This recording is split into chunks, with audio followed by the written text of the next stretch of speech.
नमस्कार दोस्तों, आज हम आपके लिए लेकर आए हैं बहुत ही सुंदर कहानी भोले पार्वती की खीर खांड। एक समय की बात है, कैलाश पर्वत पर भगवान शिव और माता पार्वती विराजमान थे। चारों ओर दिव्य शांति थी। हिमालय की शीतल हवाएं बह रही थी और देवगण अपने अपने कार्य में लगे हुए थे। तभी भगवान शिव के मन में विचार आया कि आज पृथ्वी लोक पर भ्रमण किया जाए। उठे और अपने त्रिशूल को हाथ में लेकर चलने लगे। माता पार्वती ने उन्हें जाते हुए देखा तो मुस्कुराकर बोली, प्रभु आप कहाँ जा रहे हैं? महादेव बोले, पार्वती मैं पृथ्वी लोक जा रहा हूँ, वहाँ के लोगों की स्थिति देखनी है। पार्वती जी बोली, तो मैं भी आपके साथ चलूँगी।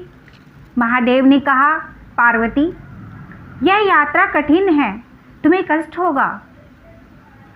लेकिन माता कहाँ मानने वाली थी। वह बोली, जहाँ आप हैं वही मेरा स्थान है। भगवान शिव मुस्कुराए और दोनों पृथ्वी की ओर चल पड़े। काफ़ी देर तक जंगलों में, पहाड़ों में और गांवों से गुजरते हुए चलते चलते दोपहर हो गई। अब माता पार्वती को भूख लगने लगी। वो बोली, प्रभु मुझे बहुत भूख लगी है। महादेव ने पूछा, क्या खाना चाहती हो? पार्वती जी बोली, मेरा मन खीर खांड खाने का कर रहा है। महादेव ने शांत स्वर में कहा, चलो आगे चलते हैं, अवश्य व्यवस्था होगी। दोनों आगे बढ़े। कुछ दूरी पर उन्हें एक बड़ा और सुंदर घर दिखाई दिया। महादेव ने दरवाज़ा खटखटाया। थोड़ी देर बाद घर की सेठानी बाहर आई। उसने देखा कि सामने एक साधु और एक स्त्री खड़े हैं। महादेव ने विनम्रता से कहा, माता हमें थोड़ी खीर खांड खानी है। यह सुनते ही सेठानी का चेहरा बदल गया। वह घमंड में बोली, अगर खीर खांड खाना था तो अपने घर में खाते, यहाँ क्यों आए हो? इतना कहकर उसने दरवाज़ा बंद कर लिया। माता पार्वती को यह व्यवहार अच्छा नहीं लगा। उन्होंने महादेव की ओर देखा, लेकिन शिवजी के चेहरे पर क्रोध नहीं था, ना वो दुखी थे। वो मुस्कुराए और बोले, चलो पार्वती आगे चलते हैं। दोनों वहाँ से चल पड़े। कुछ दूर जाने के बाद उन्हें एक छोटी सी झोपड़ी दिखाई दी। झोपड़ी बहुत साधारण थी। दीवारें मिट्टी की थी, छप्पर टूटा हुआ था। वहाँ एक वृद्धा रहती थी। महादेव ने झोपड़ी के बाहर खड़े होकर आवाज़ लगाई, माई कोई है? अंदर से एक वृद्धा बाहर आई। उसने कपड़े पुराने पहने थे, लेकिन चेहरे पर प्रेम और संतोष था। वृद्धा ने दोनों को देखते ही हाथ जोड़ दिए। आइए महाराज, आइए माता। महादेव ने कहा, माई हमें खीर खांड खाने की इच्छा है। वृद्धा ने बिना एक क्षण सोचे कहा, बस इतनी सी बात, आप बैठिए, मैं अभी व्यवस्था करती हूँ। माता पार्वती आश्चर्यचकित थी। उन्होंने देखा कि उस वृद्धा के पास सुम खाने के लिए भी कुछ कम था। फिर भी वह बड़े ही प्रेम से उनकी सेवा में लग गई। वृद्धा एक लोटा लेकर गांव में निकल पड़ी। वह घर घर जाकर थोड़ी थोड़ी मात्रा में दूध मांगने लगी। किसी ने एक कटोरी दी, किसी ने आधा गिलास दिया। काफ़ी प्रयास के बाद वह थोड़ा दूध इकट्ठा कर पाई। फिर उसने किसी से चावल मांगे, किसी से चीनी मांगी। घंटों मेहनत के बाद उसने थोड़ी सी सामग्री जुटाई। जब वह वापस लौटी तो थक चुकी थी, लेकिन उसके चेहरे पर खुशी थी। वह सोच रही थी, आज मेरे घर सोम भगवान आए हैं। उसने प्रेम से खीर बनाई। खीर की सुगंध पूरे वातावरण में फैल गई। वृद्धा ने दोनों के सामने खीर परोसी। माता पार्वती ने खीर का पहला ग्रास लिया। उन्हें ऐसा लगा जैसे अमृत का स्वाद मिल गया हो। उन्होंने मुस्कुराकर कहा, माई इतनी स्वादिष्ट खीर मैंने कभी नहीं खाई। वृद्धे की आंखों में खुशी के आंसू आ गए। भोजन के बाद महादेव ने पूछा, माई तुम्हें क्या चाहिए? वृद्धा बोली, महाराज मुझे कुछ नहीं चाहिए, बस आपका आशीर्वाद चाहिए। महादेव बोले, सच बताओ, मन में कोई इच्छा हो तो? वृद्धा ने विनम्रता से कहा, यदि देना ही चाहते हो तो इतना आशीर्वाद दीजिए कि मेरे घर से कोई भूखा नहीं जाए। यह सुनकर माता पार्वती भावुक हो गई। क्योंकि इतनी गरीबी में भी वृद्धा अपने लिए दूसरों के लिए मांग रही थी। भगवान शिव अत्यंत प्रसन्न हुए।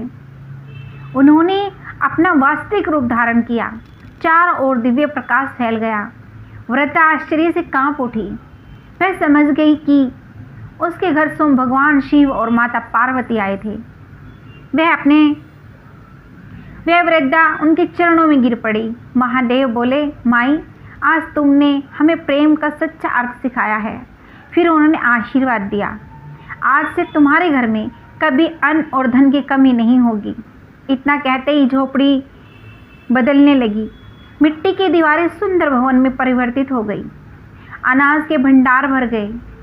गाय आंगन में आ खड़ी हुई। चारों ओर समृद्धि फैल गई। लेकिन सबसे बड़ी बात यह थी कि वृद्धा का हृदय वैसा ही विनम्र रहा। वह पहले की तरह जरूरतमंदों की सहायता करती रही। उधर वह घमंडी सेठानी यह सब देख रही थी। उसे बहुत आश्चर्य हुआ। वह दौड़कर भगवान शिव के पास आई। रोते हुए बोली, प्रभु, मुझसे बहुत बड़ी भूल हो गई है। महादेव, भूल केवल खीर ना देने की नहीं थी, भूल उस अहंकार की थी जो तुम्हारे मन में था। सेठानी ने हाथ जोड़कर क्षमा मांगी। भगवान शिव बोले, धन और वैभव मनुष्य को बड़ा नहीं बनाते, बड़ा बनाता है उसका हृदय। जिसके पास प्रेम है वह निर्धन होकर भी महान है, और जिसके पास अहंकार है वह धनवान होकर भी गरीब है। सेठानी को अपनी गलती का एहसास हो गया। उसने प्रण किया कि अब वे उस ज़रूरतमंदों की सहायता करेगी। भगवान शिव और माता पार्वती वहाँ से आगे बढ़ गए। चलते चलते माता पार्वती ने कहा, प्रभु, आज मैंने एक बहुत ही बड़ा सत्य देखा। महादेव मुस्कुराए। कौन से सत्य पार्वती? माता बोली, जिस घर में प्रेम और सेवा होती है वहाँ आप स्वयं निवास करते हैं। महादेव ने कहा, हाँ पार्वती, संसार में धन की नहीं भाव की कीमत है। जो व्यक्ति सच्चे मन से दूसरों की सहायता करता है वह सीधे और हृदय तक पहुंच जाता है। दोस्तों, इस कथा से हमें यही शिक्षा मिलती है कि भगवान को महंगे भोग नहीं, बड़े मंदिर या अपार धन की आवश्यकता नहीं होती। उन्हें चाहिए केवल सच्चा प्रेम, विनम्रता और सेवा भाव। घमंड मनुष्य को भगवान से दूर कर देता है, जबकि प्रेम और दया उसे भगवान के निकट ले आती है। इसलिए जीवन में चाहे जितना धन मिले, कभी अहंकार मत करना, और यदि किसी ज़रूरतमंद की सहायता करने का अवसर मिले तो अवश्य करना, क्योंकि कौन जाने किस दिन उसी रूप में भगवान आपकी परीक्षा लेने आ जाए। हर हर महादेव। अगर हमारी कहानी अच्छी लगी है, आपके हृदय को छू गई है, तो एक लाइक और कमेंट करके ज़रूर जाना। हर हर महादेव। महादेव आपकी हर मनोकामना को पूर्ण करें। जय भोले की जय माता पार्वती।